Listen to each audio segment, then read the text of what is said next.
This is Jordan's dad and me and Jordan in Savannah, Georgia. Jordan was always so full of life. Yep, we were very happy.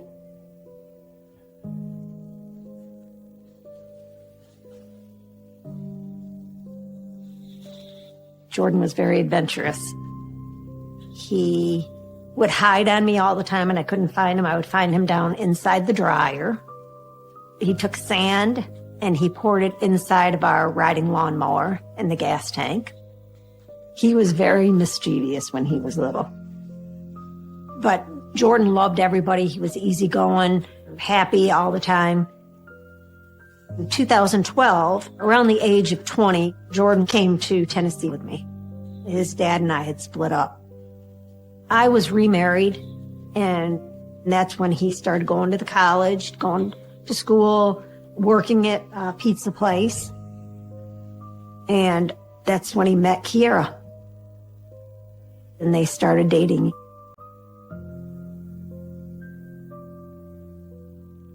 I liked her a lot. Very outgoing. She fit right in. I mean, he was truly in love with her. I would say that Kiera and Jordan dated for probably a year before she became pregnant. I was super excited. I was going to be a grandma. And Jordan was just ecstatic because that's what he always wanted. He wanted his own little family.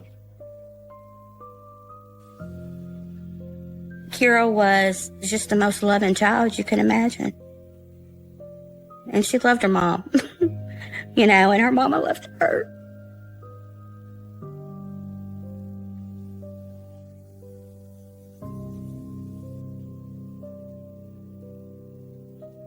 Kiera didn't tell me about Jordan until she was pregnant. Kiera sat me and my husband down and was like, I hate to say this, but I'm pregnant. I asked who he was, and she said, Jordan Hazel, and he wasn't from around here. I said, are we talking marriage? What are we talking about? And she says, no. She said, I actually want to live with you, Mom, and see how this thing goes. And I was so happy she said that because I didn't know him. I wanted Kiera to take her time. And that's how Jordan was brought into the family.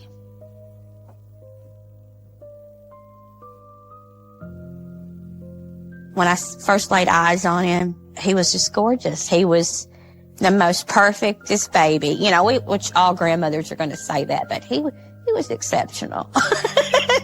He was the prettiest baby you ever saw.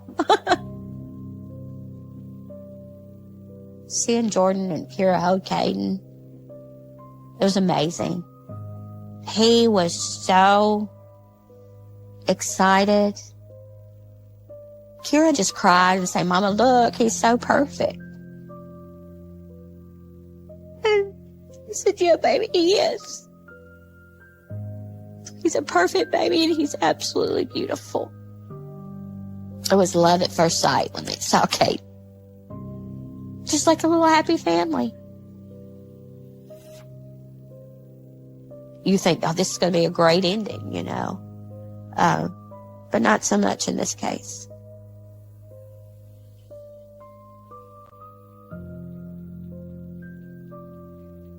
So when I got the call for this case, it was in the earlier morning hours that there was a homicide that had occurred, and the suspect was actually taken into custody on scene.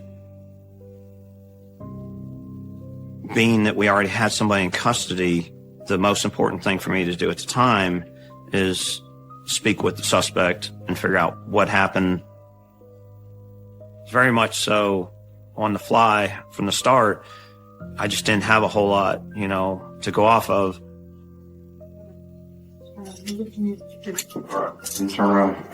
Turn around, have a seat right here for me, sir. You want any water? Yeah, I'll take a glass of water, sir. Okay, all right. I appreciate it. Yes, sir.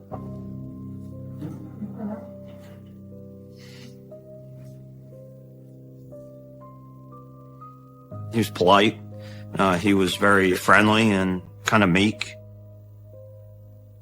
It was definitely not what I expected to see as the suspect of the murder. Hey, I just want to confirm, you're Jordan? Yes, sir. Hazel, is that how you say it, sir? Yes, sir. Okay. Jordan Michael Hazel. Okay, sir. I don't know anything at this point. I only had about 15 or 20 minutes or so before I was in the interview room with them. But, you know, that's just how it worked out. We have a suspect, we have a crime, and we have somebody that's ready to talk. What we have to do is, you know, get in there and talk to them and find out as much as we can. When Jordan was around 17, things really changed. He was using drugs, and then he was drinking on top of it.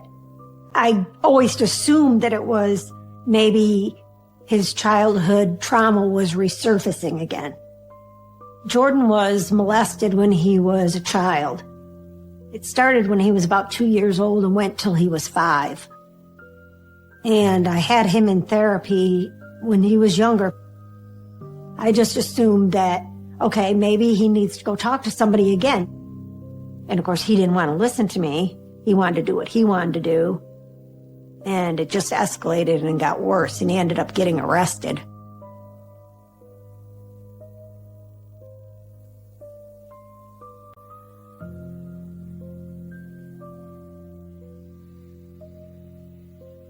That's when he got out of there and moved to Tennessee with me. But he was still a very sweet boy. Even though all this was going on, he was still sweet. When Caden was born, I thought, okay, you know, he's finally growing up, and I was excited.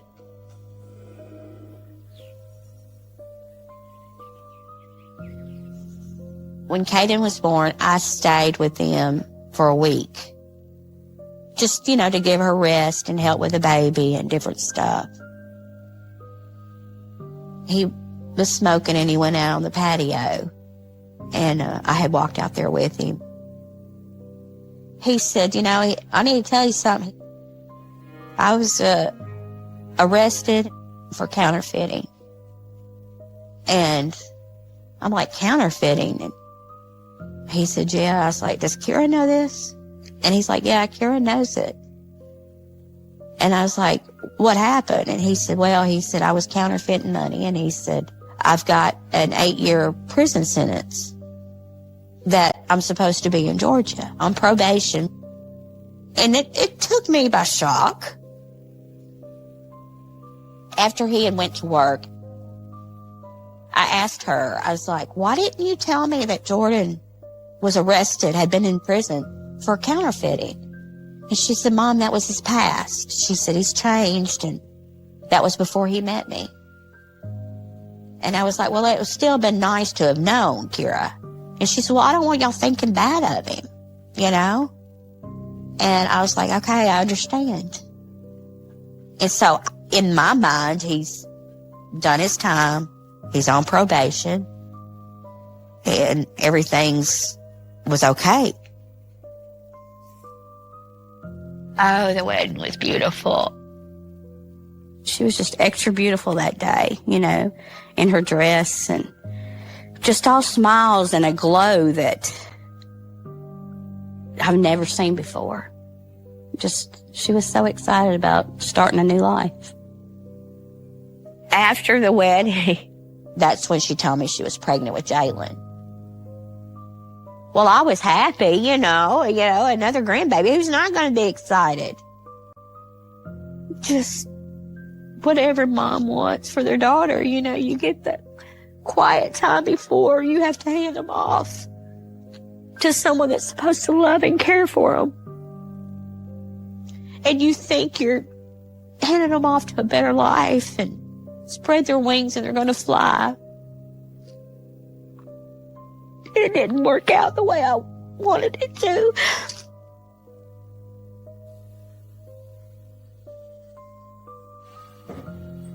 Oh, you sit down. You're fine. When I sit down and talk to him, he agreed to interview. He waived his rights. He was a little bit more quiet at first, but he answered my questions. My focus was trying to establish a timeline of events. He said he had worked that day, come home from work. It was somewhere around 6 p.m. And he had some sort of a verbal disagreement with Kira. After that, he had got into his vehicle, in which I later found out that was to retrieve the shotgun that he used during the crime.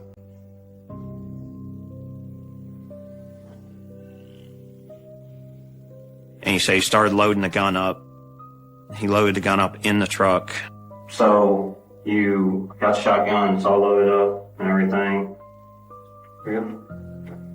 He went inside the residence and he went through the hallway. He said that he called his wife Kira to him. And she comes out. Is she what? Is she in the doorway? Is she in the hallway? Or is she? She's still in the bedroom. So She she's can't make it out of the bedroom. So you call her, and how many times did you shoot her?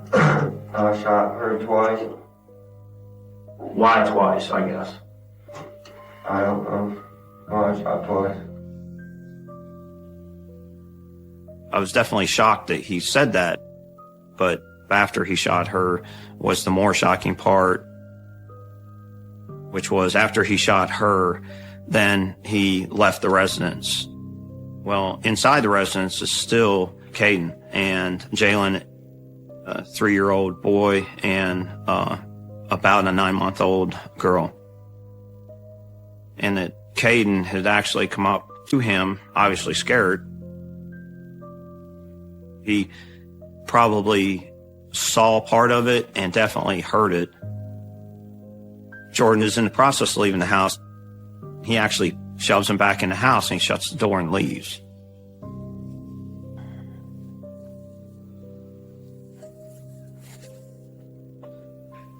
I'm not saying it's normal for a husband to shoot their wife, but for someone to shoot their wife or their loved one in the presence of the children and then literally leave your child in a house with your wife dying and bleeding, writhing in pain, that's shocking. Just makes you go, oh my God, this is awful. This is, horrific. That's evil. And it was right around that point where I took a break and went out and started to kind of gather my thoughts. When you took this break, did you already know his children were dead? No.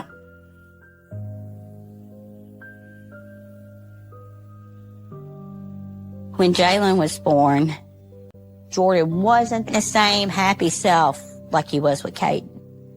I never seen him smile during the whole thing. And within, I'd say, 3 months of Jalen being born, I'm loving on Caden, and he's like, Granny, Daddy's mean to my mama. And I was like, Daddy's mean to mama? He said, yes, Daddy makes my mama cry, and he hurts my mama. I had to hold my composure because here's a 3-year-old that's telling me that his mama's getting hurt. And so I kind of just said, well, Caden, is Daddy hurting you? And he said, no, but he makes my mama cry. And I did question Kira about it, and she's like, Mom, she's like, you're going to be okay. We're going to be okay. And that was about all she would say. She never went into detail.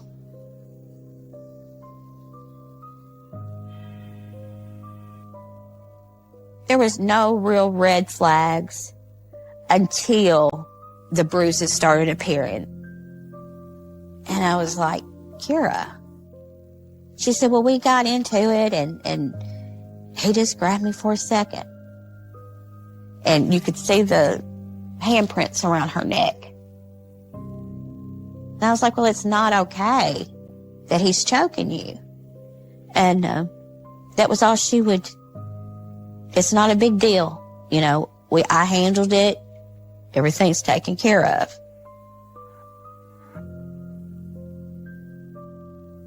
No. I never saw Kira and Jordan fight with each other. No. Anytime I saw them, they were always happy. They were always happy. I never saw any kind of bruises, physical abuse to Kiara from Jordan. Jordan took flowers home to her all the time. Jordan bought her gifts all the time. He never, ever abused her. And he was a good dad, a very good dad. Her family mentioned that they had noticed bruises on her before. No. I know he didn't abuse her, so no. And I mean, and if they say that he did, well, then how come they didn't do something about it? You know, why didn't they step in and do something if they were so concerned about it? So I don't believe that at all.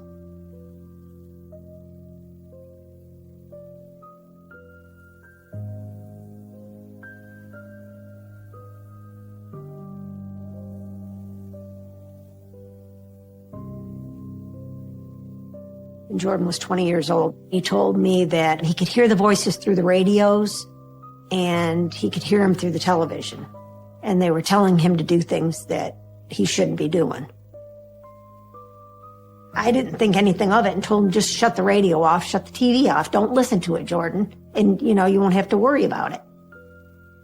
He hadn't mentioned anything about hearing voices or anything in several years. So I thought that maybe it was just a phase that he was going through. And then all of a sudden it came back again. So I suggested several times for him to go to a counselor or go see a doctor. You know, he said he didn't need to do any of that. When we left off, we were at him leaving the house. And he told me that he left the house and he kind of led me to believe that he was going to drop the shotgun off. But he didn't. He had turned around and went back to the house. He went inside and he encountered his 3-year-old boy, Caden, in the hallway. Caden had run up to him and trying to give him a hug, and he pushed him back with his hand to get him back far enough to where he could shoot him. He was trying to follow me around, and then I called him, you know, over by the spare bedroom, and that's when I shot him. I think I shot him in the head, too. That was extremely shocking. I wasn't expecting that. Thinking of him shooting a child with a shotgun, you know, I couldn't even imagine. But you can't just fall apart in the middle of the interview. It doesn't help the case. It doesn't help anybody. And, you know, our whole job is to speak.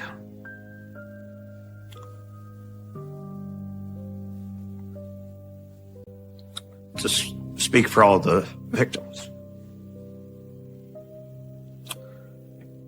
So, we can't just fall apart. He said after he had shot his son in the hallway that he had went into the bedroom, and that's where Jalen was, in the playpen. She was about 9 months old, in a onesie. And then I went in and shot Jalen in her bed. Shot Jalen once and shot Caden once, and I did the same thing again. Shot everybody again. So everybody essentially got shot twice. Right. All right. What was the reason behind that? It just felt like that's what I had to do. That's what you need to do? What are you thinking about right now? Karen.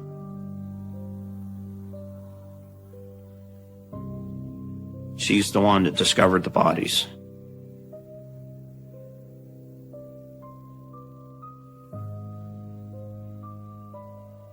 I happened to be up reading the Bible when Cindy called from Texas. And she said, Karen, I hate to ask you to do this. She said, but Jordan, he's acting strange. Will you go up there and check on things? And I said, yeah, I'll get ready and go on up there. I was expecting to find my daughter beat up, covered in bruises. And when I got out and knocked on the door, I could hear the TV, but nobody came to the door. So I beat some more and nobody came. Well, I called Kira's phone and Jordan answered it. And I said, Jordan, let me in. And he's like, Karen, you don't want to come in here. And I told him, I said, Jordan, you got 5 seconds to unlock this door or I'm calling for a welfare check. And I heard the door unlock. And he opened the door. He was eating the bologna sandwich. And I said, Jordan, this has got to stop. And he said, it's done. It's over. In my mind, he's leaving. It wasn't registering. It could be anything other than that. And I was like, where's Kira? And he said, she's in the bedroom. He said, you don't want to go back there. I said, what, Jordan? Is she covering up bruises? Is she hiding what you've done to her this time? And he says, Karen, I'm telling you, you don't want to go back there. I walked down the hallway and I walked in the bedroom. I pushed open the door.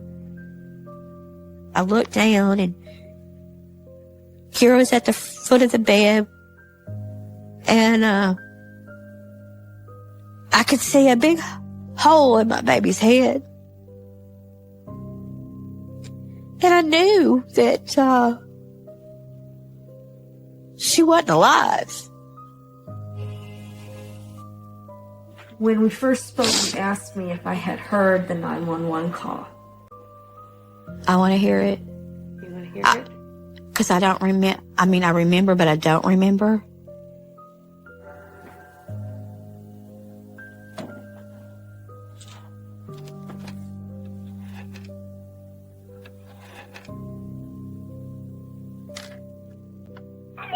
What is your emergency? Ma'am,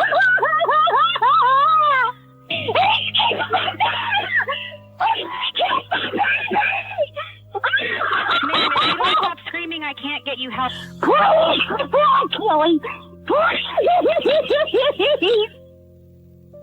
Oh my God! Listen to me. Listen to me. Oh my God! Yelling, it makes it very difficult to understand. I'm trying to calm down. Okay, I you just have to walked because in, I my can't child understand is what you're dead. saying. What's going on? I go back there and my child's brain is splattered. Okay, ma'am, I understand you're in a very upsetting situation. Where are my grandbabies? Where are my grandbabies? Jordan, please tell me you didn't hurt my grandbabies.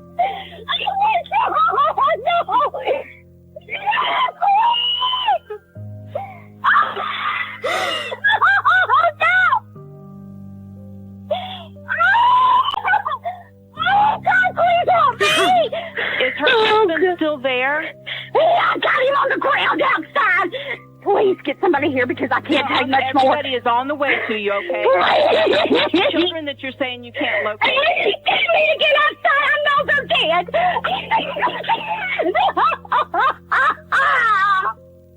Are you saying that the children are also...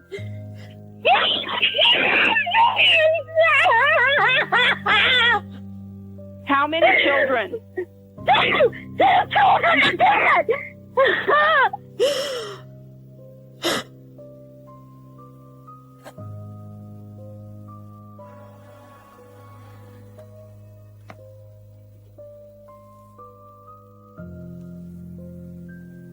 Remember, start dialing 911, and I'm trying to back out of the bedroom. Her hallways, hardwood flooring. It was kind of tacky, gluey feeling. I remember slipping. I kept sliding. I felt something on the back of my leg. And I knew it was Caden. And I kept saying, I've stepped on this baby. I've stepped on this baby. And I'm screaming. I just remember screaming. And Jordan's still on the couch and he's holding his ears and he's rocking. And he said, I'll do whatever you say if you'll stop screaming. And he said, I'll go outside and I'll get on the ground. And I told him, I said, go get on the ground. Get out of here. And that's what he did. Finally, I seen the police officer come. And I kept screaming, he's killed my babies. And then this officer's like, we need to come in.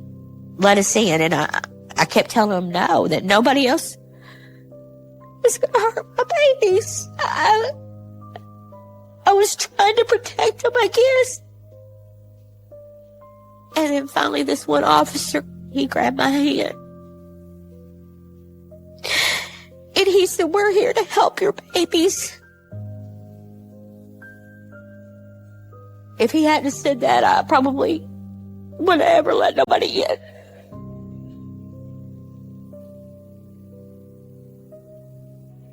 I knew something was wrong when Kiara called me. She was very upset, crying, said that Jordan had took their wedding picture and ripped it in half and threw his half in the trash. And she said he was just mumbling, saying things that made no sense whatsoever. And I said, well, where's he at? And she said, I don't know. He left and went somewhere. And I said, well, if you don't feel safe, Kiara, don't stay there. I said, just pack the kids up, get in your vehicle and leave. And she goes, no, I'm fine. He'll be fine. Everything will be okay. I said, okay. And then I text her again, probably about 9:30, and I never got a response back from her. Jordan called me, and I could tell something was not right with him, and he hung the phone up on me. And that's when I called Kiara's mom. And I said, something is not right here. You need to go down there. And then I got a phone call from my ex-husband. And he said that Jordan has killed Kiara and the kids. Oh my God, I just lost it. I broke down. I was screaming, crying. I said, my son has just killed his family. My son has just shot and killed his family.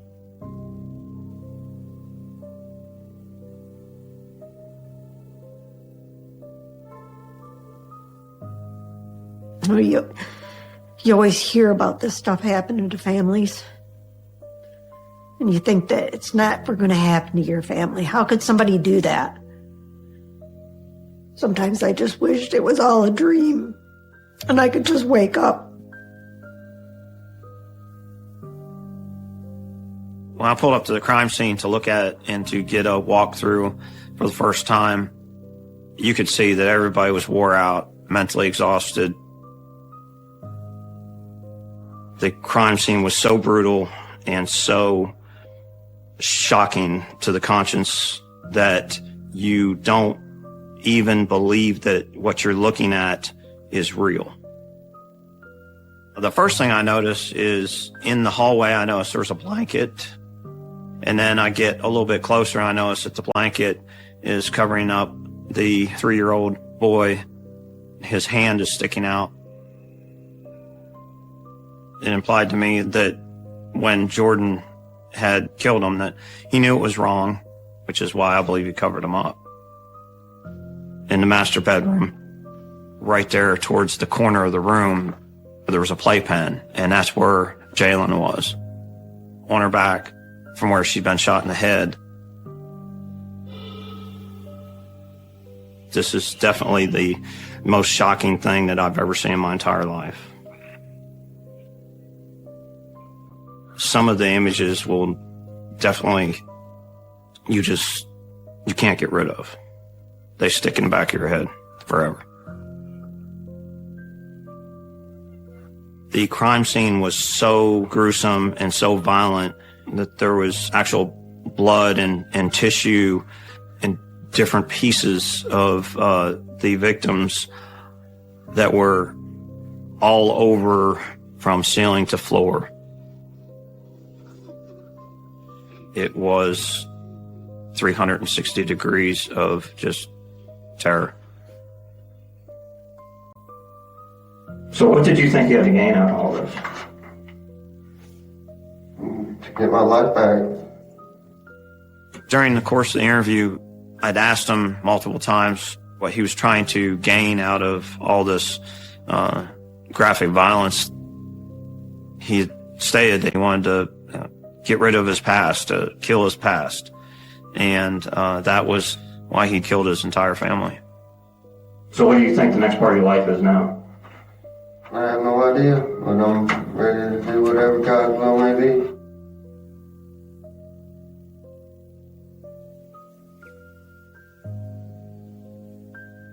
Two weeks prior to her murder, Kira was at work, and she called, and she said that Jordan told her to leave and be gone by the time he got home. And she said, Mom, will you meet me there at 3? I was like, yes, thank you, Lord. You know, I'm getting my baby out of here. And so we get back to my house, and we come in, and we sit down, and Kira's phone rings. And you could hear him screaming, you know, get home now. And she said, okay. And I was like, baby, don't go. She said, I made a vow before God to love this man for better or for worse. And she said, that's what I'm going to do. I said, well, leave the kids here. And she's like, no. She goes, Mom, he will never hurt these kids. I wish I could have hogtied her. I wish I could have forced her like she was a kid. And this would have been avoided. I had to let her live a life.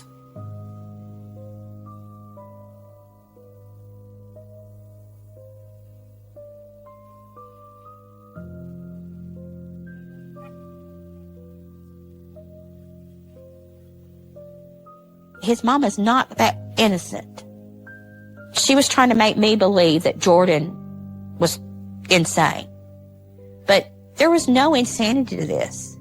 What he done was pure evil. He set out to do it. He knew what he was doing. But, you know, maybe that's her way of coping of what her son really did. I hold anger against Kiara's mom because I was very open with her on everything that I thought was going on with Jordan, and I tried to reach out to her several times, and she would have nothing to do with me. So I didn't do anything wrong. I never wanted Jordan walking out on the streets again, because what if he snaps again and he does it to somebody else? What I did want for him was him to be placed in a mental institution where he could get the help that he needed. Jordan was diagnosed by, I think there was 6 doctors on the stand that all said he was paranoid delusional schizophrenia,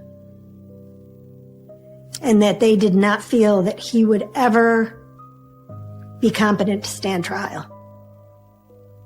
But the judge said otherwise. But no, I do not think that Jordan is evil. And I'm not saying that just because he's my son.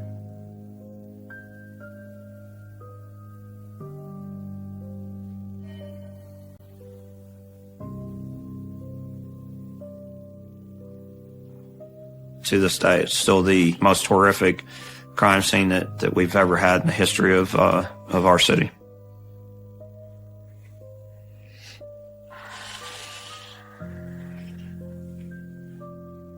He's done the most horrific acts that I've seen one human do to another in my lifetime.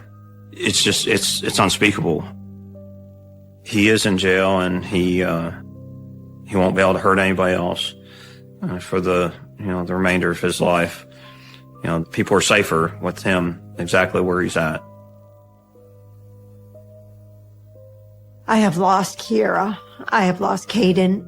I have lost Jalen. And I've lost Jordan. When he took their lives, his life was gone too, because he's never been the same. I don't hold anything against Kiera's family. I mean, I've always loved them and always thought of them as my family. I would love it if one day we could actually speak to each other. Life is way too short, and I've learned that just by what I've lost. There's days that God has to get me through. One thing it's taught me, though, is I make time. I make time with my other kids, my other grandkids. I got as much time as they need. It's just like with Cindy. I know I'm upset and I'm mad and it sounds terrible, things that I've said, but I hope that one day me and her can come to a cordial gathering for the sake of our grandkids. Kira's birthday was just Thursday. And it was a tough day. Her birthdays are always tough. But I know she's with God. And I have peace in that. That nobody can hurt her or Caden or Jalen ever again.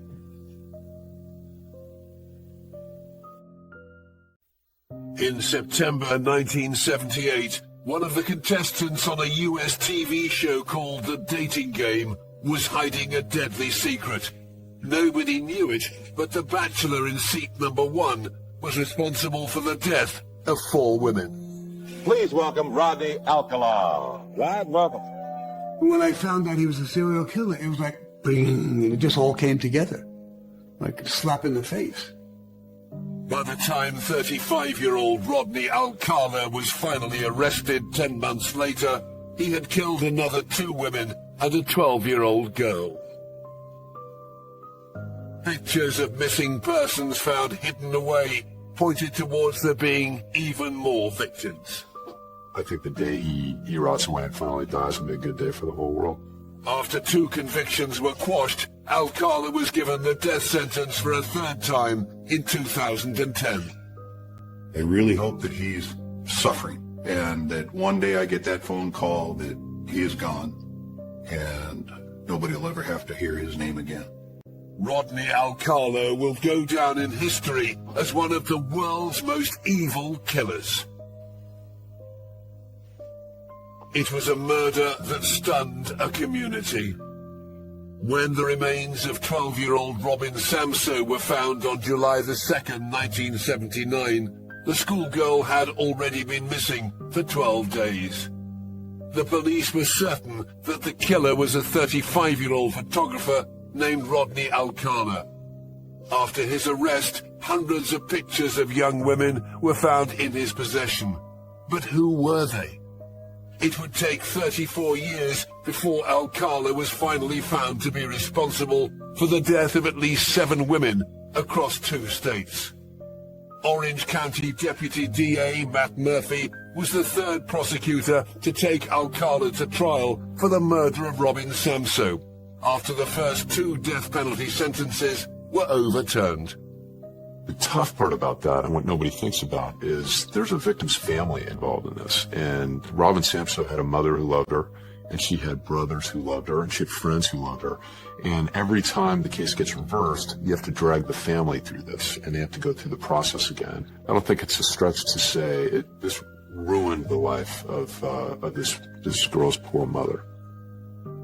At Alcala's 3rd trial in January 2010, the convicted killer decided to defend himself. District Attorney Matt spent weeks sparring with the 67-year-old and had to treat him with respect in the courtroom. After my closing argument, that's when he realized, after I pointed at him and called him the devil, he realized I wasn't his buddy. I think the day he rots away and finally dies will be a good day for the whole world. This killer's story began over 70 years ago. Rodney Alcala was born in San Antonio, Texas, on the 23rd of August, 1943. He was on the surface, a perfectly normal boy. Didn't kill small animals or do any of those other horrible things that serial killers tend to go on to do.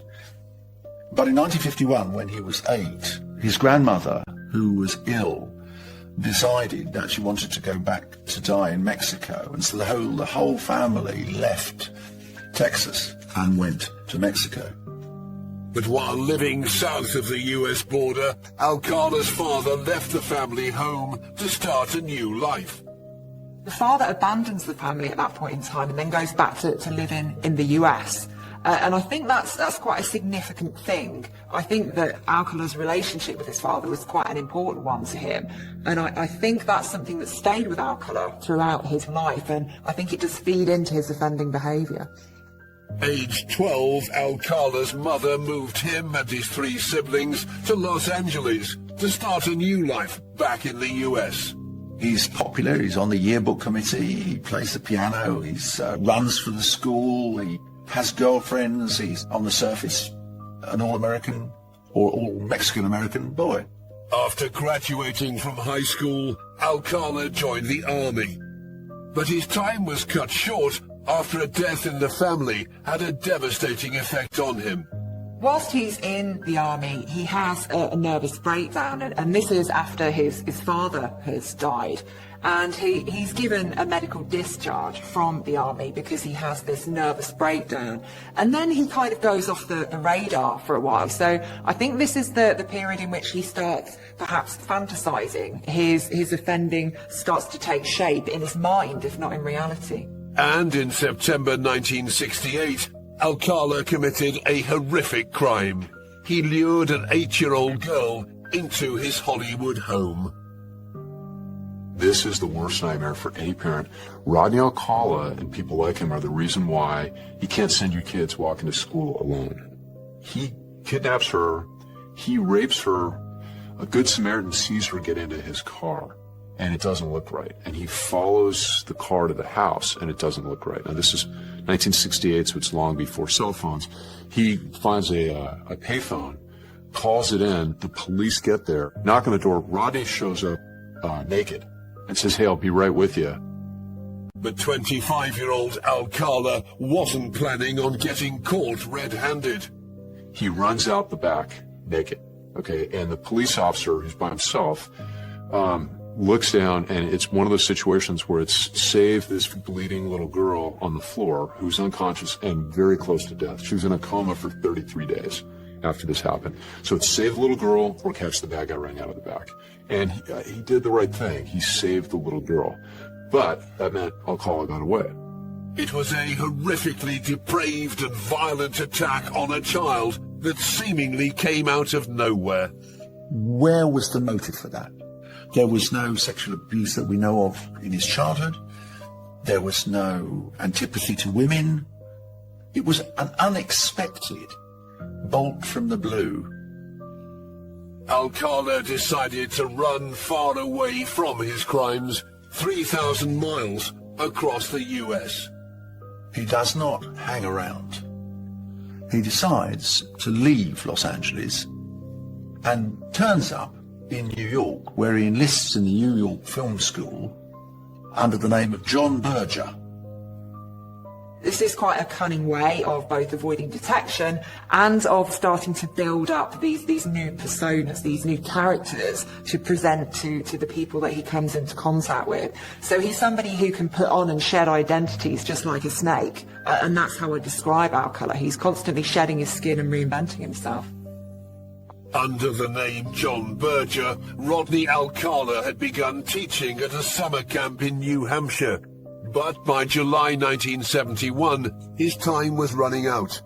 3 years after the attack on the 8-year-old girl in his own home, Alcala was still the prime suspect. and he was added to the FBI's nationwide 10 most wanted list.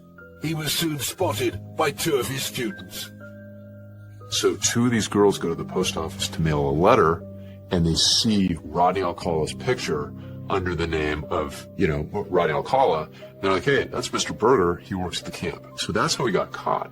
They extradite him back to California, and they try him for the kidnapping, and he received a life sentence. But unbelievably, in August 1974, after serving less than 3 years, Alcala was freed and soon found work as a photographer. I have no idea what the parole board was thinking. They're looking at this guy. He kidnapped, raped, and almost murdered an 8-year-old little girl who was a stranger. Wasn't even somebody that lived in his house. This was a girl walking down the street. That is as predatory, pathological, and psychotic as you can possibly get. And they released him after 34 months. He had a life sentence. They released him after 34 months. But his freedom didn't last long. Just 2 months later, Alcala was arrested once more, this time for plying a minor with drugs. He leaves state custody in August. In October, he kidnaps a 13-year-old and provides her with marijuana. And he's convicted of breaking his parole and selling drugs to a minor. He goes back to jail. Again, Alcala's stay in prison was surprisingly brief. He was declared reformed by authorities after 2.5 years. In the summer of 1977, he was allowed by his parole officer to head back to New York. There's a huge lesson here on Rodney Alcala because people are starting to do this again. California the pendulum is swinging back towards early release, towards therapy for these guys, all that sort of thing. People like Rodney Alcala, when they get out, they're going to kill other people. Sex offenders do not get better. Okay, all the treatment in the world does not fix sex offenders. So if you release violent sex offenders like Rodney Alcala, at the very least, they're going to commit additional rapes or child molestations. Alcala's stay in New York was brief.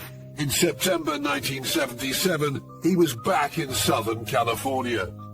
2 years later, 12-year-old Robin Samsoe would disappear after being approached by a photographer on Huntington Beach.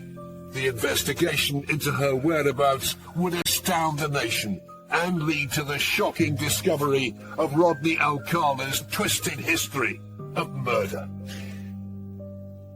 By the summer of 1979, convicted child molester Rodney Alcala had been in prison twice and was flitting between 2 separate lives, one in California and one in New York. The 35-year-old was unemployed but remained a keen amateur photographer.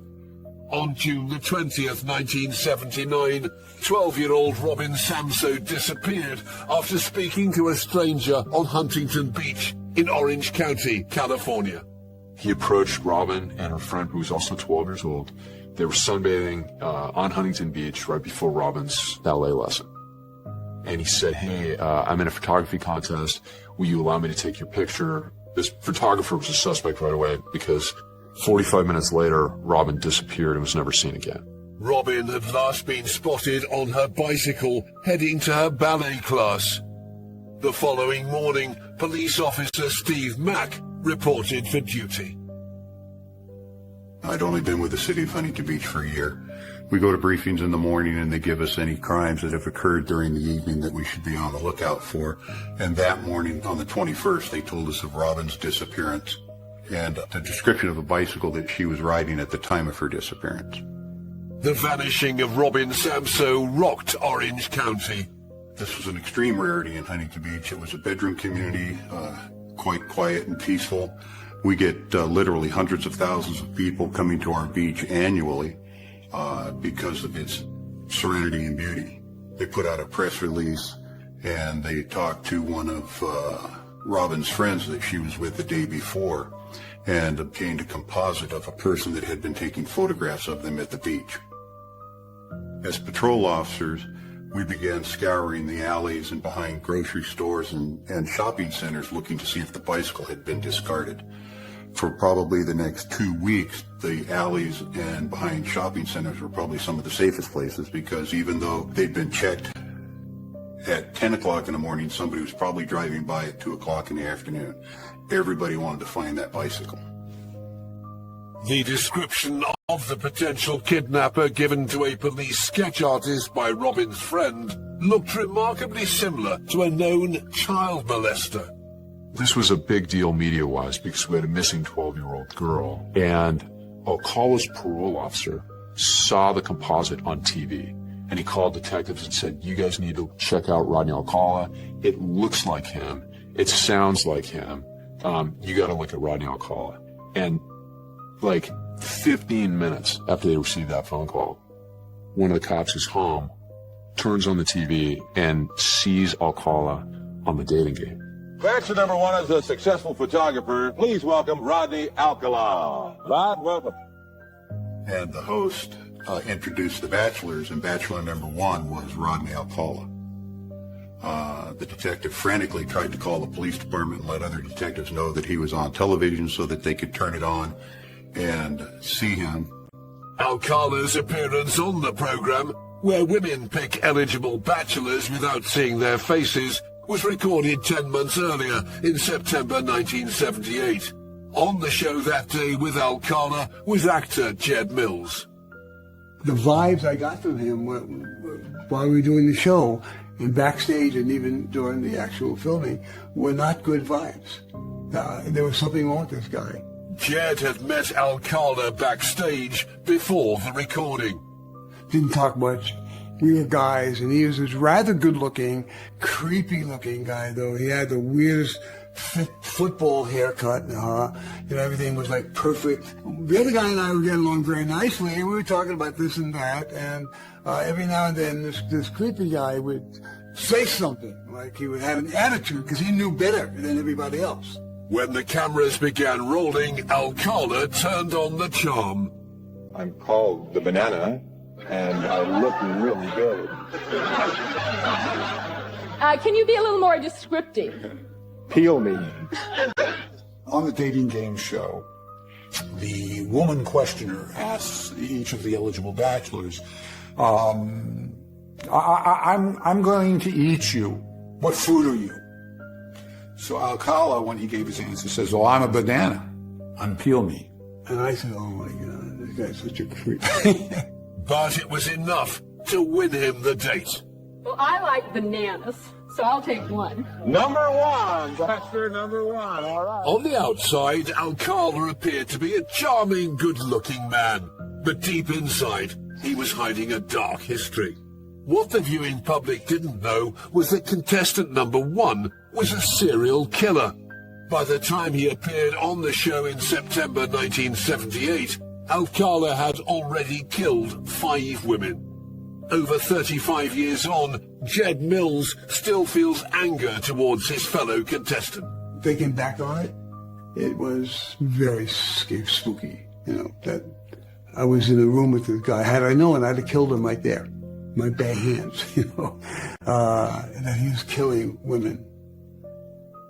Horrible, just horrible. Prior to his national TV appearance, Alcala had already murdered 23-year-old Cornelia Criley in June 1971 in New York. And then, in July of that year, he killed another young woman in the city, 23-year-old Ellen Hover. Over the following 12 months, he struck again, this time in Southern California. Among his innocent victims, 18-year-old Jill Barkham, 27-year-old Georgia Wickstead, and 32-year-old Charlotte Lamb. All were murdered by the 34-year-old who was now hiding in plain sight. Most serial killers, or killers in general, want to avoid detection, want to avoid publicity, want to avoid the spotlight, and this guy was actually seeking it out, which is, an indication of his personality. He really does love being in the line in the 1970s because he's the centre of attention. He's the one that this woman's picked, and he really is on top of the world. Serial killer Alcala's joy, however, would be short-lived. He's saying all of these awfully cheesy things and the audience are laughing along. But this is a man who's killed. This is a man who is going to kill again. And I think that the lady that was going to have the date with him was lucky to escape with her life, because she went and chatted to him backstage just before they were about to go on the date and picked up on the fact there was something a little bit creepy about him and decided not to go through with that date. And I think that's probably the best decision she ever made. She did not go out with him because he was too creepy. She did not keep the date. So even though he won, she refused to go on a date with him.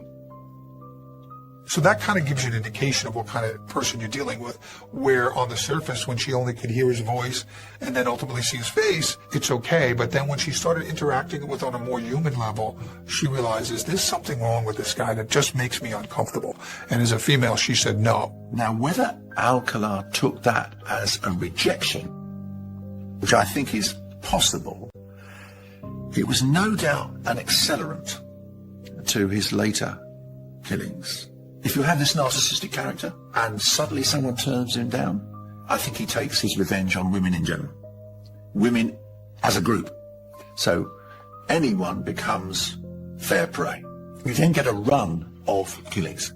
8 months after his TV debut, Alcala killed again. On the 14th of June 1979, 21-year-old Jill Parento was found dead in her Burbank apartment in Los Angeles County. And just 6 days later, Rodney Alcala abducted 12-year-old Robin Samsoe in Orange County. Her body was found in the Angeles National Forest on July the 2nd, 1979. Robin's body was discovered 12 days after her disappearance up in an area called Chantry Flats in the Sierra Madre Mountains. It was her remains, her whole body wasn't found. Oddly enough, a forest ranger had seen Alcala, who we refer to as the monster. The family prefers that his name never be used. Dragging a blonde little girl into the woods. And then it was 12 days later, they were doing some fire prevention cleanout up in the area, and they came across some human bones. It was heartbreaking news. The entire state of California wanted to see justice for the murder of Robin Samsoe. The police had a #1 suspect, but he had a history of absconding. They needed to find Rodney Alcala, and they needed to do it fast. In July 1979, detectives in Orange County, California, had begun to investigate the murder of 12-year-old Robin Samsoe after her remains had been discovered in the Sierra Madre Mountains. Having been seen on national TV and his face matched to a sketch of a man seen in the area where Robin had disappeared, detectives honed in on Rodney Alcala.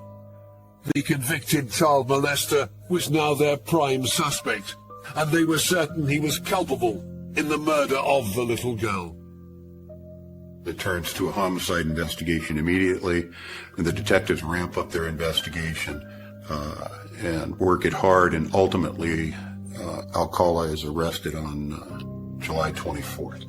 Alcala had been found staying with his parents 40 miles north of Huntington Beach in Monterey Park.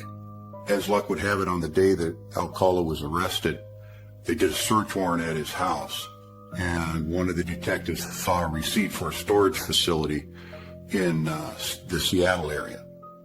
This discovery would be the first step in unearthing the secret murderous history of Rodney Alcala. When we got into his storage locker immediately after he was identified and arrested, there's thousands of photographs of young women and young boys and adult women, young girls, that to this day we've been unable to identify many of them. So being alone in the company of Rodney Alcala, knowing what he did to Robin Samsoe, we always suspected that there were more victims. We just didn't know who they were and couldn't prove it. The photos in the storage locker were not only of young girls, there were pictures of boys too. So he's targeting prepubescent girls, he's targeting women, sometimes he's taking pictures of young boys. But I think we shouldn't look at the differences between his victims. We need to look at what they've all got in common. And they've all got in common a particular vulnerability, something that he sees as a weakness, something that he can prey on. So that's what he's looking for, and it doesn't really matter to him who he sees that in. The photos suggested that all the potential victims had willingly posed for Alcala. Alcala is one of those strange but not uncommon serial killers who has a high IQ, is fairly good looking by objective standards, and we've seen this before with people like Ted Bundy and others, where they could probably attract women themselves and get into relationships with women in a normal relationship and stuff, but for some reason there's something very wrong in their minds, and that they then get involved with women and then have that sexual relationship and then end up killing them. In fact, Alcala appears to be a person who could have achieved many of his sexual desires without committing a homicide. And that makes him somewhat mystifying as serial killers go. The police did not know it yet, but Alcala had killed at least 7 women over the previous 8 years. 12-year-old Robin Samsoe was his final victim. Over time, he had perfected his pernicious pickup technique. Essentially, the nature of Alcala's crimes were that he would present himself to women, often through an alias, as a photographer. He would basically convince people that he was doing a photo shoot, that they were a desirable part of the photo shoot. He would bring them to the photo shoot, and then he would rape, torture, and kill them. Alcala is somebody who knows what his victims want to hear. When he comes across young women, he knows that he needs to appeal to their better natures and to compliment them, tell them how pretty they are, that they could be models, that he's a photographer who can make all of this happen for them. And he knows how to sound genuine. So he's a very accomplished predator. He sniffs out his prey, identifies their vulnerabilities, and moves in for the kill. As well as finding photographs of unknown victims in the storage unit, detectives also uncovered a bag of jewelry. On the serial killers, especially the rapists, they'll keep a little keepsake. They'll keep a trophy. And we had a silk pouch with all kinds of unidentified jewelry in there. Stuff that we still to this day have no idea where it came from or who the jewelry belonged to. They'll look at the trophy that they kept, in this case jewelry, and they can relive that crime by looking at this piece of jewelry. The monster was a sexually sadistic serial killer. He literally fantasized about these cases and relived them in his mind when he would look at these items of jewelry, these trophies. And one particular item gave investigators their biggest clue yet. One of the pairs of earrings in there were gold ball earrings that Robin's mother identified as the ones Robin was wearing. It was evidence that helped convince a jury. On June the 20th, 1980, Rodney Alcala was sentenced to death for the murder of Robin Samsoe.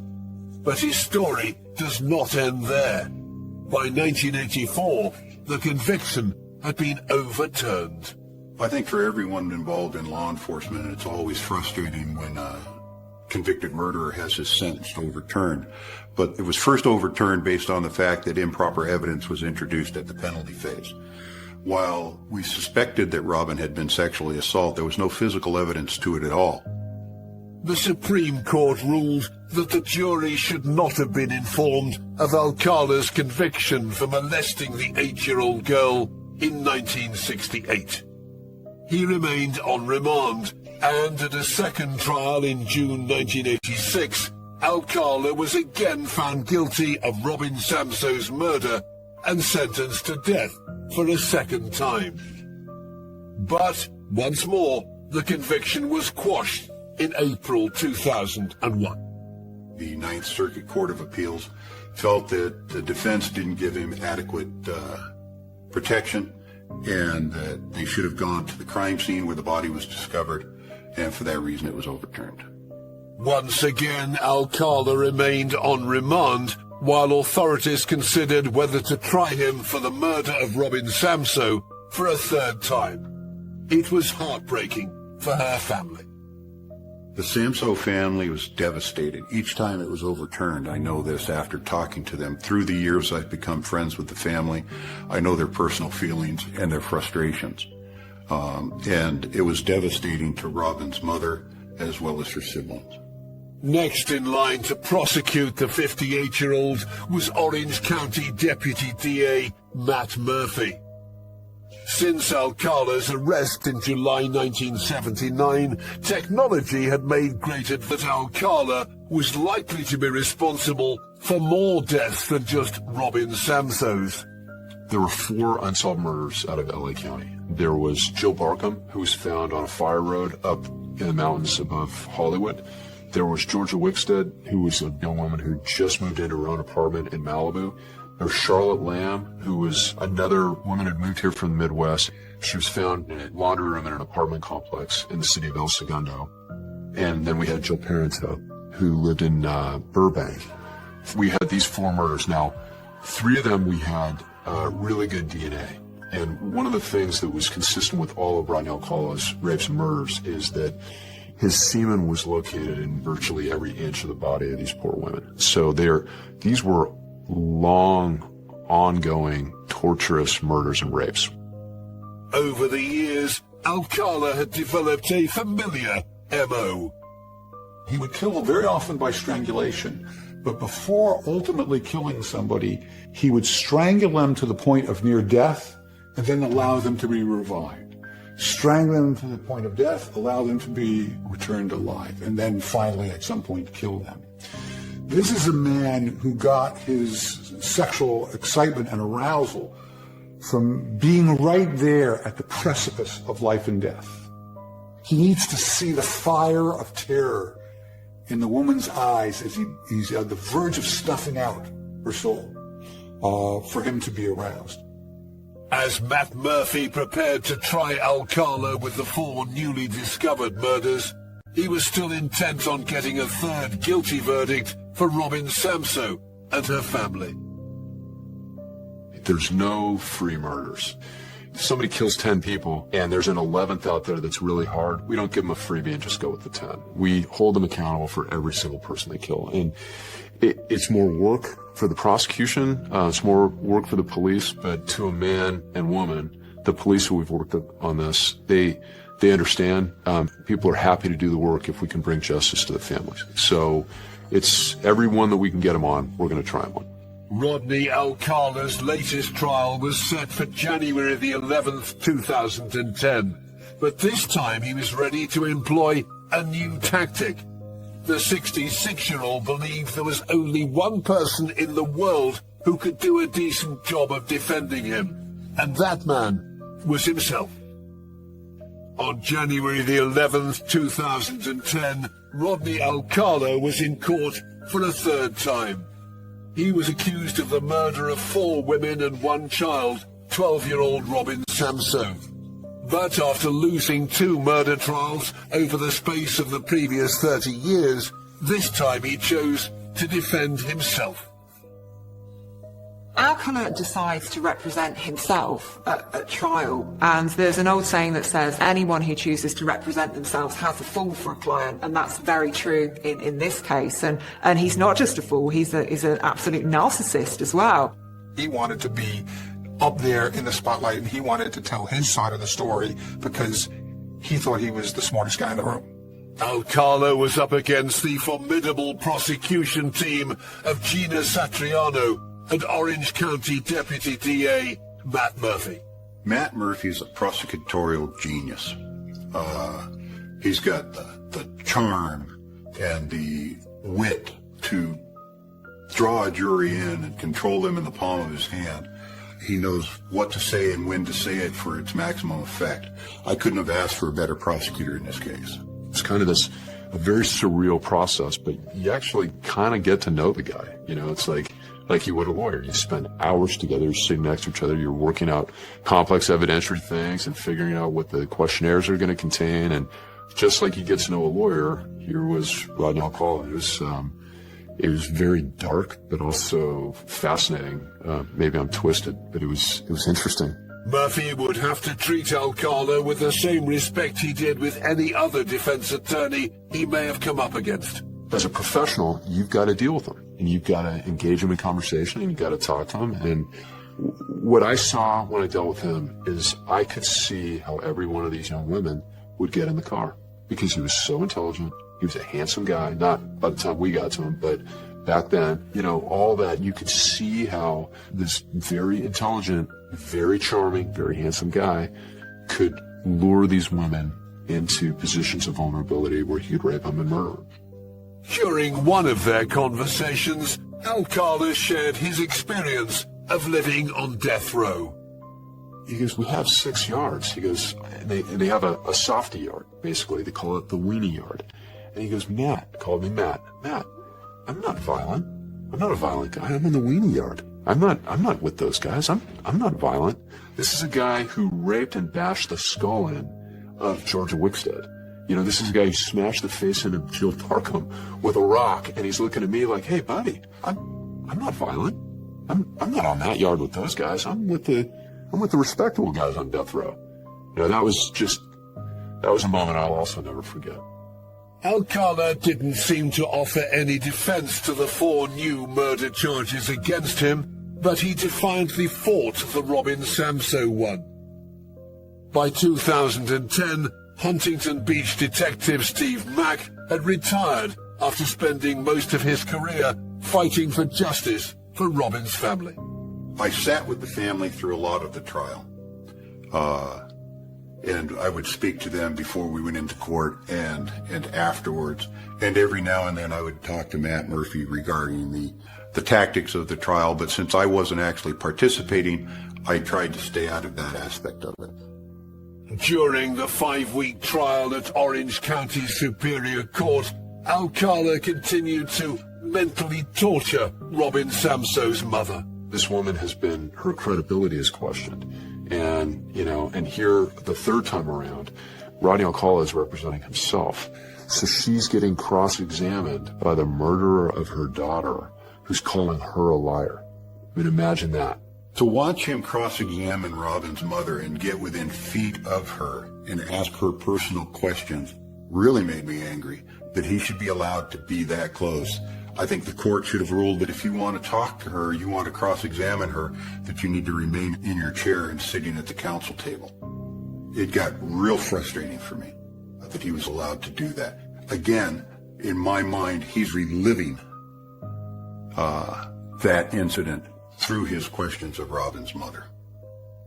This time around, the prosecution were armed with new evidence in relation to Robin's murder. A pair of earrings found in Alcala's storage locker back in 1979. The killer had always claimed that they belonged to him, but DNA testing proved that to be a lie. They in fact belonged to another of his victims. You got 0.06 nanograms of DNA belonging to Charlotte Lamb. So when we're in that courtroom, it's almost like Charlotte Lamb is whispering from the grave to our jury, Robin's mother was right. Rodney Alcala keeps earrings. It was the most powerful evidence you could ever hope. And just this tiny little piece of DNA that sat there for decades. And, technology caught up to it, thank God. And that was sort of an emotional part of the trial, when the jury got to realize that Robin's mother, after all of these years and after all of these cross-examinations, was conclusively proven to be right by the DNA of Charlotte Lamb on another earring found in the exact same pouch as the ones that Robin was wearing that day. Linking the murder of Charlotte Lamb to the murder of Robin Samsoe looked to be the final nail in the coffin for Rodney Alcala. On February the 25th, 2010, the jury had reached a verdict on all 5 murder charges. 3 of those cases, we had very strong DNA, but on Jill Parenteau, it was a tougher case, but fortunately we had a great jury, and we had Francisco Briceño as our judge, so they did the right thing, and they convicted on all of the murders, on Robin, on Jill Barkham, on Georgia Wickstead, all of them. So he was held accountable for every one of those young women. On March the 30th, 2010, Rodney Alcala was sentenced to death for a third time. The tactic of representing himself in court had backfired spectacularly. This guy just thought, nothing could touch him, and he was the smartest guy in the room, and as long as he could talk, he would get away with it. And ultimately, he was proven wrong. When the verdict came back, it came back as I expected that it was, but it's still a feeling of elation that this guy lost his third attempt at freedom. I'm just waiting for the day to get the phone call that Mother Nature and Father Time did what the courts would never do, and that he's no longer stealing oxygen from decent people. The following year, 2011, Alcala was charged with 2 murders in New York. 23-year-olds Cornelia Criley in 1971 and Ellen Hover in 1977. Alcala is one of those killers who believed he was cleverer. He could hide in plain sight. I'm John Berger in New York. I'm an ordinary, humble man in Los Angeles. I couldn't possibly be dangerous. He is, in some respects, even more dangerous. Photographs found in the locker were too graphic to be released, meaning many of the women remain unaccounted for. Alcala may be the most dangerous of all the killers that have ever been caught. Because while he was only charged with a relatively small number of murders, the number of pictures he had means that he may have killed in excess of 100 people. Given the volume of the photographs, we always knew that we had other victims. We didn't know who they were. Alcala was forced to pay for some of his crimes, but for the families of the deceased, the pain of losing a loved one is a punishment that lasts forever. I don't think Robin's family is ever going to be at peace. They had their 12-year-old sister kidnapped and brutally murdered in the mountains of Los Angeles County. They live with that every day when they look at her photographs that they have on their shelves. It tormented them then, and when people bring it up today, it's further torment for them. So I don't think they'll ever be at peace. They'll certainly be elated the day he dies. But at peace, I think they're just dealing with it. 74-year-old Rodney Alcala remains on death row in Corcoran State Prison in California. He has never admitted to any other murders. Well, if I was to describe Alcala with 3 words, it would be me, me, me. This man is an absolute narcissist, and he doesn't care about the rights or the feelings of other people, and all of his behaviour revolves around him. So he's somebody who was only going to ever pursue his own desires, and unfortunately, this ended up in a lot of people losing their lives. For these psychopaths, their main thing, they want to control things. They want to be in control. They want the attention on them. That's kind of what drives them. He went up, he made his whole pitch, and they soundly rejected him. They rejected his defense. They rejected everything that he stood for and found that he deserved to die for what he did. My feelings towards the monster, it's rage, it's anger, and I really hope that he's suffering. He's in poor physical health. He's being fed through a feeding tube. It's reported that he has Alzheimer's. I hope all of this is true, and that one day I get that phone call that he is gone, and nobody will ever have to hear his name again. Rodney Alcala killed at least 6 women and a 12-year-old girl. He was a terrifying predator hiding behind a charming persona, and attacked his victims for nothing other than his own selfish pleasures. To this day, we still do not know why he did it. When he finally dies, Alcala will be remembered as one of the most dangerous men in America and one of the world's most evil killers. I got a call from my aunt stating that my dad was here. When I got here, I came up here and my dad was sitting right here. He was pale, just crying real bad and saying that he was sorry. I didn't know what to think. I didn't know what happened. I didn't understand. My dad had McKee's brain matter and stuff all over his face. It was horrible. he'd done something horribly wrong.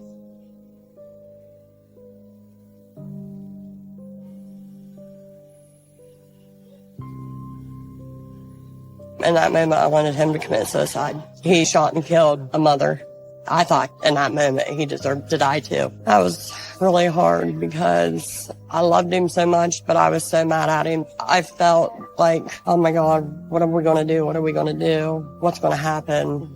It broke my heart. My world was crushing because I lost my dad. I lost everything.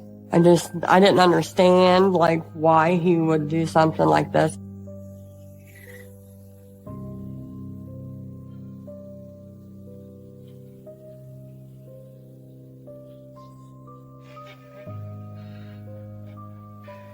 I always knew I could kill someone. You need to stop hurting people the way you do. You're going to kill somebody one of these days. Just this horrible thing comes over me, and it's too late once it takes over. Bang! It comes on me. Oh my God! Look what I've done! I had that pistol in my pocket, and I reached in my pocket and I shot her. This picture makes me sad. This picture is from the night that my dad got arrested. It just doesn't look like my dad when you look into his eyes. It's not my dad, but it is my dad. I've never seen him look that evil. Like, he just has no soul. Totally different. Totally different. Like a scary monster. I don't like this picture at all. It reminds me of what he did. He killed someone else. It doesn't look like my dad.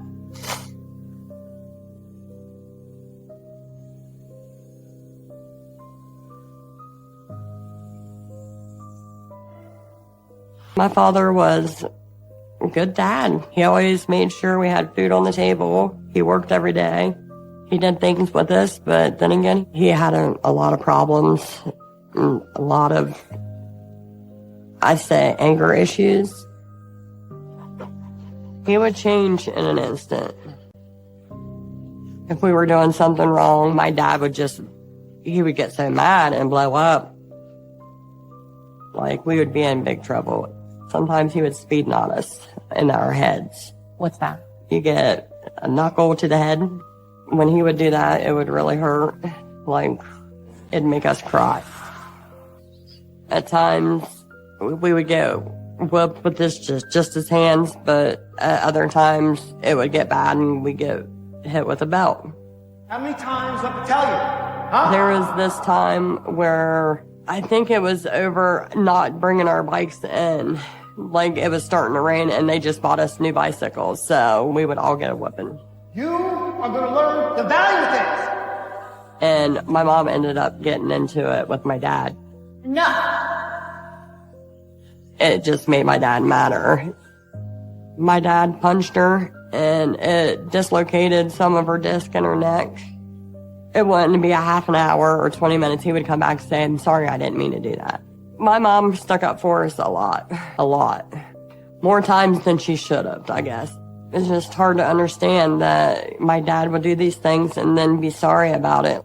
We just didn't understand why he would, hurt the woman that he supposedly loves and then come back and say that he's sorry and keep doing it over and over again until my mom just couldn't take no more and she left. I was 12 or 13 when my parents divorced. My dad took it really hard. He drank a lot more. He would cry. He got angrier quicker. So me and my sister stayed with my mom.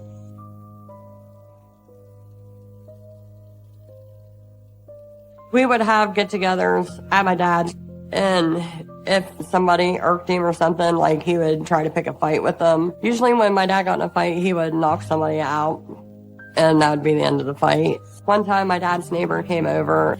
He was bringing up, like, some questions. It was something that needed to be brought to my dad's attention. Like, hey, you can be nice 1 second, but you're mean a second later. What's going on? Do you need to talk?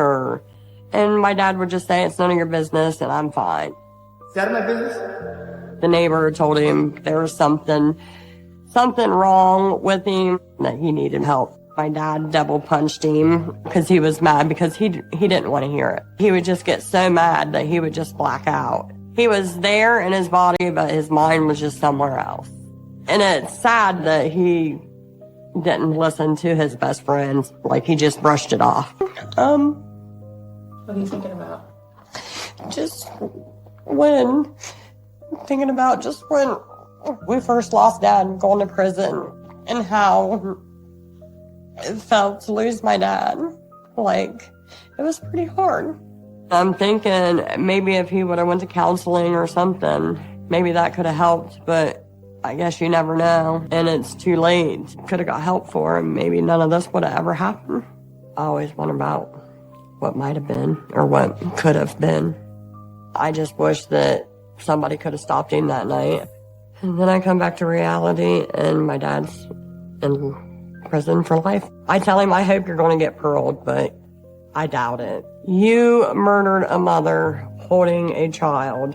They're probably going to be shipping him home in a box. This is a picture of me and my dad before I went to senior prom. My dad was pretty happy. You could tell by his face. My dad hasn't seen me with my hair fixed or my nails done or dressed up like that in a long time. Like, I don't think my dad's ever seen me dressed up that fancy.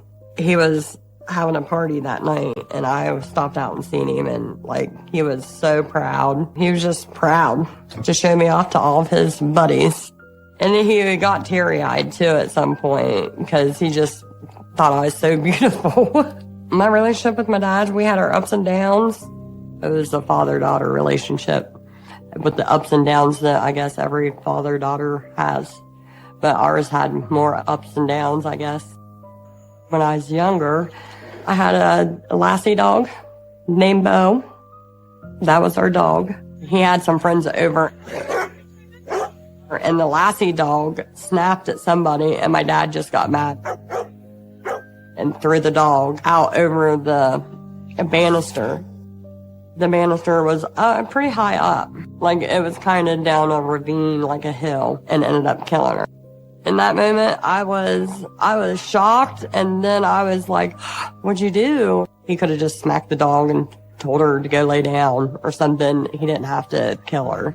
I straight called my mom, and she came and got me. And I didn't talk to him for, I'd say, maybe 6 months. I think maybe I was afraid that it would upset him. I was scared of my dad because I've seen what he did to my mom. To this day, I still ain't discussed it with my dad about how I felt about that whole night and situation.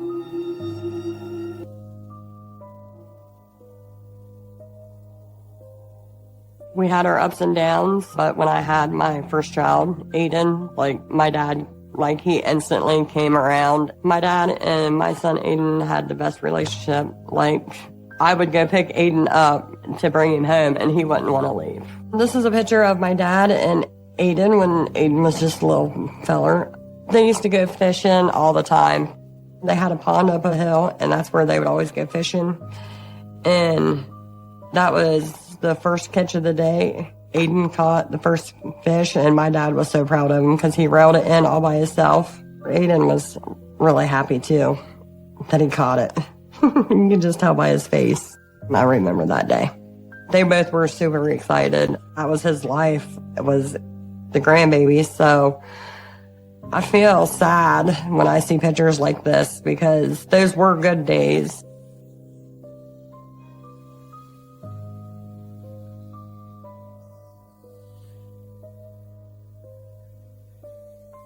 I was happy for my dad. I could see that my dad was happy. You can tell, like, he had a spunk in his walk. But who would have thought, you know, a 50-year-old would be having a newborn? But he would talk about her nonstop. Like, and it was all good things. Like, oh my God, you should see her, she cooed, or she tooted, or something. Like, he was just so amazed with the new baby. The night that all this happened, I was asleep. My mom and my sister kept calling me and calling me and calling me, and finally I woke up and got my phone. My mom screamed into the phone at me that my dad shot Mickey. I yelled back, "What? What?" And my mom said that my dad shot Mickey in the face twice, and she died. I didn't believe it at first. And my mom said, "No, I'm serious." That's when my heart sank and I started crying. I didn't know what to do and how we were going to fix it because it's something that can't be fixed. I didn't think my father was capable of killing anybody. There's a lot that I don't know about what happened that night. If my dad ever wanted to talk to me about his past, I would love to sit down and listen to it because maybe that could explain a lot. I just think that he's got some really dark secrets down bottled below, and they come out sometimes.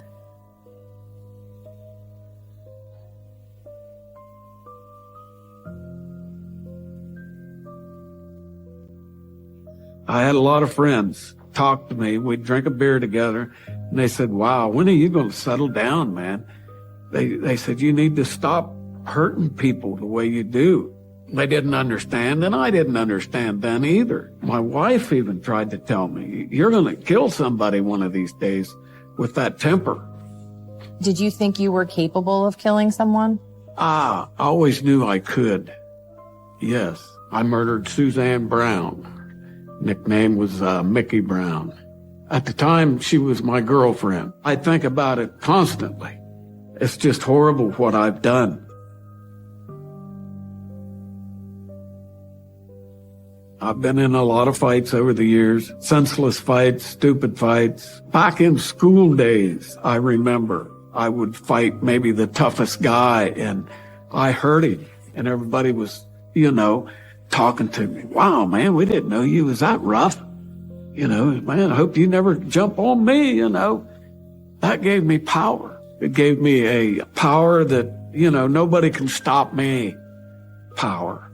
It gave me power knowing that there's no way that man can whip me. Yeah, everybody kind of knew, there he goes. He's not going to lose. Everybody knew. I was pretty rough character at one time. I always thought there was something wrong. When I'd get in a fight at school or something, beat somebody up pretty bad, I would think later that night, what caused me to do that? Why?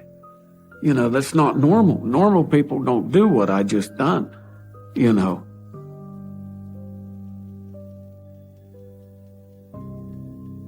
I was coming back from mushroom hunting with a friend of mine, and all at once I just got a flat tire. So I pulled over, and here came this car, and they just got right behind me, and I could see they was passing a pistol back and forth. And this one guy gets out. I'm looking right at him, and he says, what are you doing? And I said, I got a flat tire. I said, you want to help me change it? I'm thinking, they're going to try to rob us. He said, you don't know who this is, do you? And I said, well, you don't know who this is. I thought, he's getting ready to hit me. And then he swung inside the van. I laid down real quick to duck the punch. There was a box I had a bunch of tools in, and I reached over and picked up that hammer, and I swung it at him, and I hit him right in the head with it. His eye popped out of socket, and boy, it was ugly. A lot of blood. I drove off and left. Later, I got thinking, wow, I could have killed him so easily.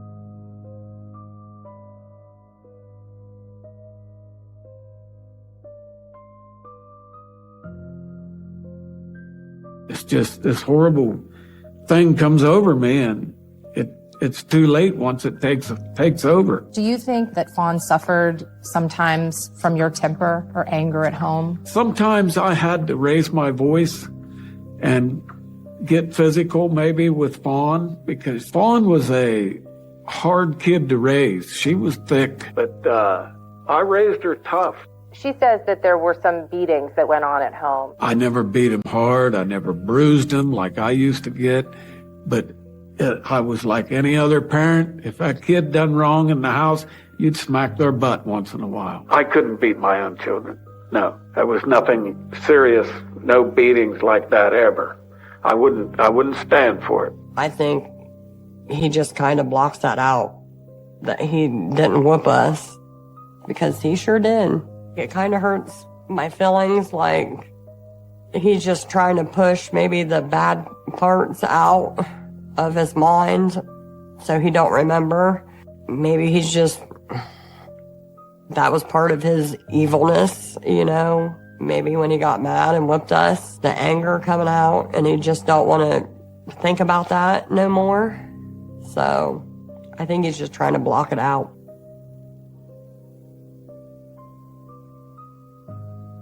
It's just terrible what's happened. I mean, I own it.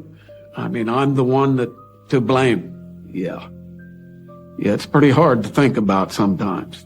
I was working like 6 days a week, and all the money that I was helping Mickey out with, it left me stressed. She was involved in the drugs, and every week she had to have $30 or $40 for something. I couldn't say no, and she knew that. We had a child together, and it wasn't for that kid. It was for, her drugs. As I went in the apartment, I could see that, man, she was ripped.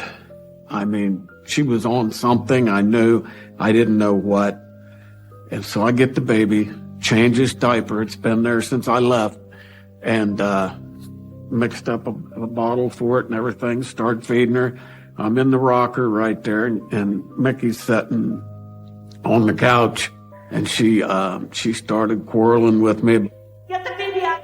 And she didn't want that baby because it looked too much like me.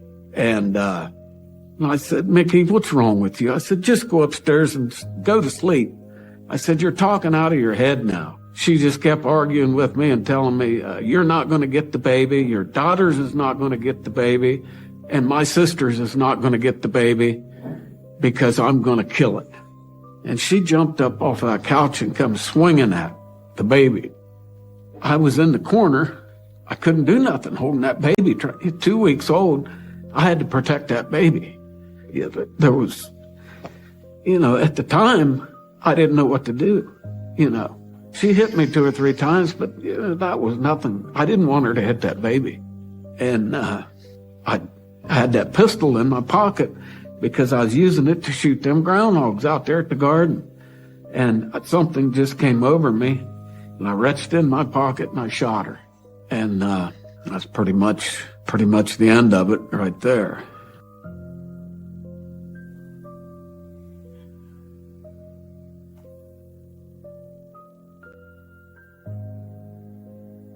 Can I read you something? Yeah.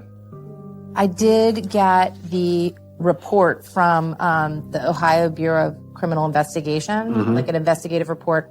Okay. So based on the statement obtained from the suspect during the interview, it appears as though the suspect may have been sitting in or close to the reclining chair when the first shot was fired. The victim was most likely sitting on the couch when struck by the first shot. The victim then got up from the couch area and went to the baby crib. This would account for the blood drop found on the blanket in the baby crib. The absence of blood on the stairs leading to the upstairs bedroom is consistent with the victim having carried the infant child up the stairs after being shot. When the infant child was found, the child was wrapped in a blanket, and the blanket appeared to contain a large volume of blood, indicating that the victim bled onto the blanket and the infant child while walking up the stairs.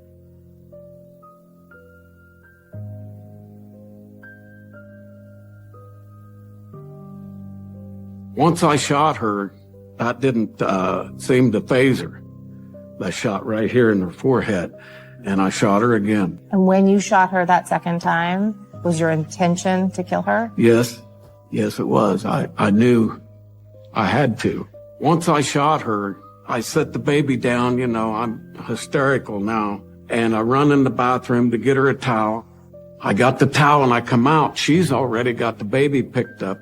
Run upstairs. My only thing I could do was stop her as fast as I could before she killed that baby.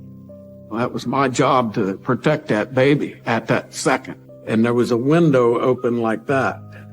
And right as I grabbed for her, she was trying to throw that baby towards that window. And that's where I shot her again.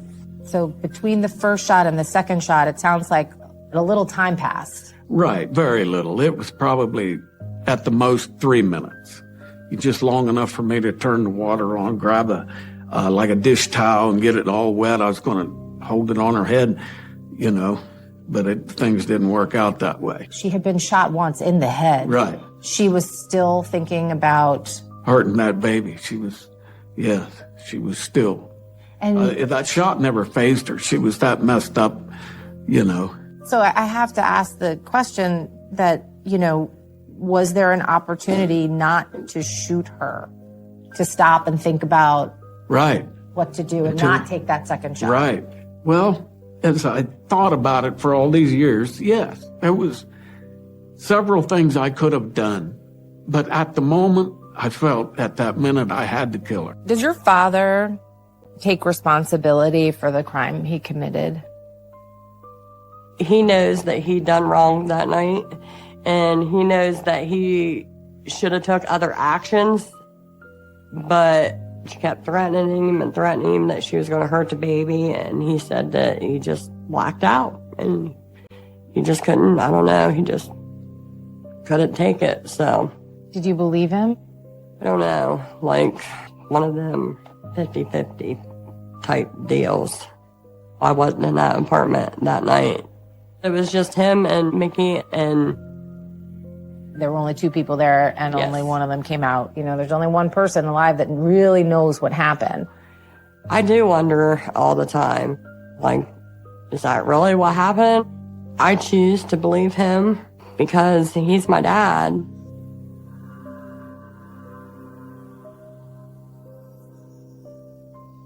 My mom told me that my dad shot Mickey. I needed to get to town, and my dad was missing, like nobody could find him. And I said he either went to commit suicide or he's on the run. And I get a phone call from my aunt saying that my dad was at her place. I rushed over to my aunt's house, and there was my dad. He was crying. Of course, he had blood and stuff on him. Just like, he wouldn't directly look at you. He'd look in a distance and try to, like, talk to you and just tell you, he was just sitting there and he was already out of breath. Like, he was, like, gasping for air. He was just telling me sorry, and he had to protect the baby, and I didn't understand that. So sorry. He just shot Mother, you know? At that moment, I wanted him to commit suicide. He needed to finish what he started because I didn't want to see him in prison. Why did you say that to him? Because at that point in time, I would have rather see my dad dead than in prison. I don't know if he remembers me telling him that. I sure hope not. I drove down to my sister's. I was on my way to go commit suicide because I couldn't live with what I'd just done. And I took another gun and put it in the Jeep. And when I got down to my sister's, my daughter pulled in, Fawn, and my nephew Jeff was there, and he knew exactly what I was going to do. And he called the police and told them I was down there, and they hurried up and come down there and got me. So I didn't get to commit suicide, as you can see. I really don't think my dad would have committed suicide that night. I don't think that he had the gall to do it. Apparently, he doesn't remember me telling him what I told him, that he needed to go finish what he started, so it hurts my feelings that I told my dad that. It breaks my heart thinking that I told my dad to pretty much go kill himself because I didn't want to see him in prison. But now that I see him 10 years later, I'm glad that he didn't. It's kind of a relief. He don't remember that I said that. Do you think that you'll talk to your dad about this? I think I'm going to talk to my dad about this and tell him how sorry I am. I did give him a hug before he got arrested and told him that I loved him and everything would be okay. But I was still mad. He understands what he did and why he's in prison and why he may be there for the rest of his life. He knows that he done wrong. I never got PTSD from any war or anything. Mine was from childhood abuse. My first memory was my dad got into it with my brother. And they're in the kitchen And my dad knocked my brother down right beside that coal stove. He's on top of him, getting ready to hit him. And my mom got startled, and she grabbed off of the gun rack, the rifle, Get off of him. and held it on my dad and made him stop, and held it there for a long time. And there I am, 6 or 7 years old, and seeing all this. And in my mind, I knew just right then, well, that's how this violence is stopped real quick with a gun. So, I packed that around all the 50-some years and didn't know it. Does having PTSD and the experience that you had mean that shooting Mickey, does the PTSD explain why you shot her? It does to me, in a way. Like if somebody comes at me or comes at somebody I love right here, and I think that he's going to violently hurt me or them, my job is to stop this as fast as I can by any means before something serious happens to my loved one or myself. And believe me, I've done it over the years too many times. 95% of the time, it's just a reaction. And the first thing that goes through my mind is, how am I going to stop this man? Where am I going to hit him first? That's the thought. It's not, hey, hold on, like you should. It's very convenient that you're blaming PTSD. Right. And that you're not really taking responsibility for your actions. Everything I've done, I take responsibility for it. I've done it, There's no sense of lying about it. Ask the people that I've done it to. It's crazy. It's hard to explain PTSD. You just have to study it and read on it. And it affects different people in different ways. And this is the way it affected me. It seems like an excuse. It really does. You said in the moment, you know the difference between right and wrong. Right. You know what you're doing is wrong. Right. I'm responsible for what I've done. I'm totally responsible for my actions. And I shot her twice that night, and I murdered her. So I'm totally guilty of what I was charged with. How has your actions that night affected your family? Terrible. My family seemed to break up when this happened. Seemed to be fighting when they was inseparable. I kind of watched my own funeral happen as I was in jail. Could you admit it? He's right. He did raise my oldest son like his own son. Like they were inseparable. It was really hard on my son for losing his grandpa. I know that Mickey's family lost a daughter, but everybody lost somebody that day. And it's really hard. It's really hard. Do you think you're going to get parole one day? I hope I do someday. I may get a parole and may get out, and I can enjoy my kids, grandkids, great-grandkids. I take full responsibility for the crime I committed. It was a senseless murder. Living with the fact that I took the family's daughter, sister from them, Mickey, I took her away from that family. The child we had together. She don't get to see her mother, and, hopefully someday I do get to meet her. It's terrible on both sides of the family. If you get paroled, though, what's to say when you get out, if you get out, that you wouldn't do this again? Because I deal with it in here, I can deal with it out there. Because I've been in here so far 11 years, and I've had reasons to fight in here.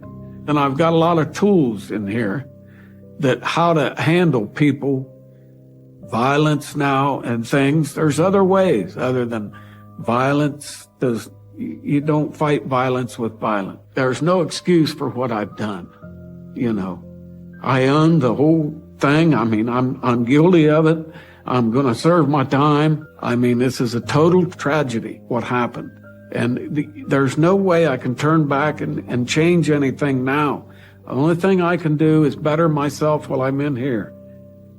I don't ever want to hurt nobody again as long as I live. It will be 11 years this October that he's been in prison. He has learned so much in there. I can see that he's changed, and he will be about 70 when he goes up for parole.